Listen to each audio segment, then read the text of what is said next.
following is a paid program. The opinions expressed are not necessarily those of WNBU and Interbanks Media. Welcome to All Things Money with David Blain, a thoughtful and revealing discussion of actionable ideas and effective strategies to help you through the complex world of investing, taxes, and real estate. Now, with All Things Money, here's David Blain. Hello and welcome to All Things Money. I'm your host for the show, David Blain. We thank you for joining us today on 94.1 FM WNBU, cable TV 10 in New Bern, as well as on the internet at www.dlblain.com. Our ideas and comments or ideas and topics for the show come from our viewers and listeners. So if you have any items you'd like us to address, questions that you may have, please don't hesitate to send us an email or give us a call. Our phone number is 252-633-0107. Our email is allthingsmoney@dlblain.com. And of course, you can always visit us on the web at www.dlblain.com. There you'll find information about myself, the show, as well as archives. We post them about a week after we're done. So if you miss a segment or miss a week, go on over there to the internet and look us up. Okay, today we are going to talk a little bit, we're going to continue a little bit about what we spoke about last week and some of the media influences. I thought I would just start off with a comment on the debt super committee. As you all know, and probably guessed if you've been paying attention, that the super committee failed to reach any sort of decision on how to reduce our national debt, which seems sort of incredulous to me, but most people were predicting it. In fact, the markets did sell off yesterday, but it was largely a non-event for the markets. No one held out much promise. President Obama had enacted a deficit reduction committee that presented their findings last year, and of course those were all rejected after months and months of study. And the two sides, I don't ever really think that they came very close at all. They probably went in the room that they were having these discussions, threw something back and forth, and then went to playing with their BlackBerry or iPhone or something. I don't even really think they really tried. But anyway, so what that means is in 2013, there's certain mandated cuts that will take place. And as most pundits have been saying, I think the same as someone, Congress, or they'll legislate those away and there will be no change in the spending level, which brings us to a little bit of fun we'll have here in the beginning. If you, year after year, were spending more than you earn and you're worried that you've become fiscally irresponsible, there's three basic things that you could go back to financial sanity. And this is a little quiz that I got from the Wall Street Journal from November 15th. Stephen Landsberg, who professor at the University of Rochester in New York, says there are three things you can do if your household has become fiscally irresponsible.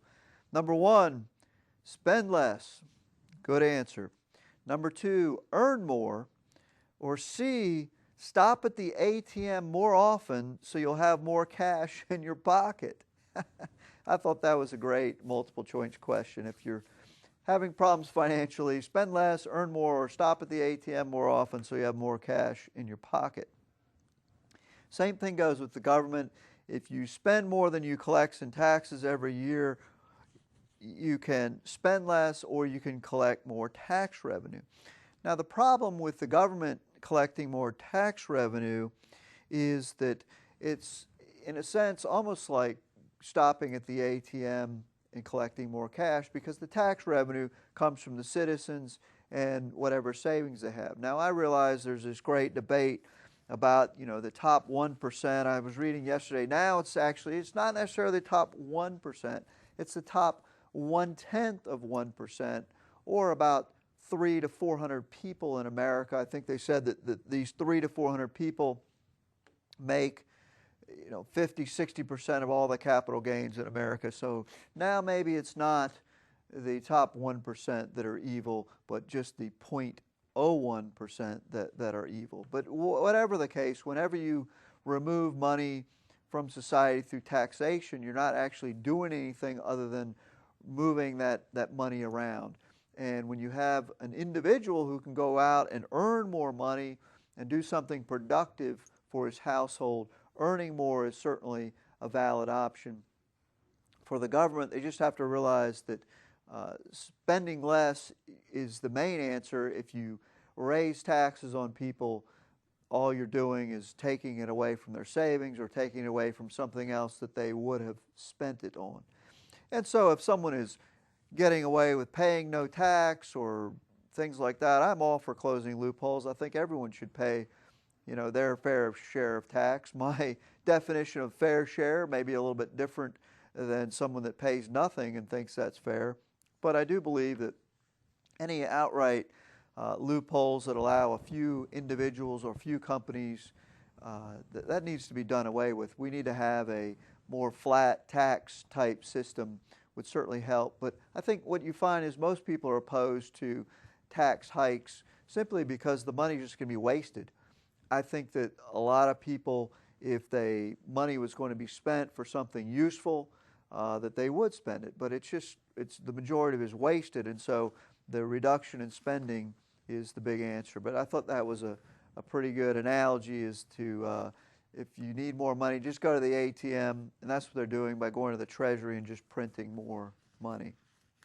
Okay, well, moving on to, we want to talk a little bit about the media and why I don't think it's a good place to get your financial advice. In fact, that's one of the reasons why I do this TV and radio show, is just I get sick and tired of listening to the mass media day after day after day coming up with things to talk about in finance, when in reality financial principles don't change that much from day to day.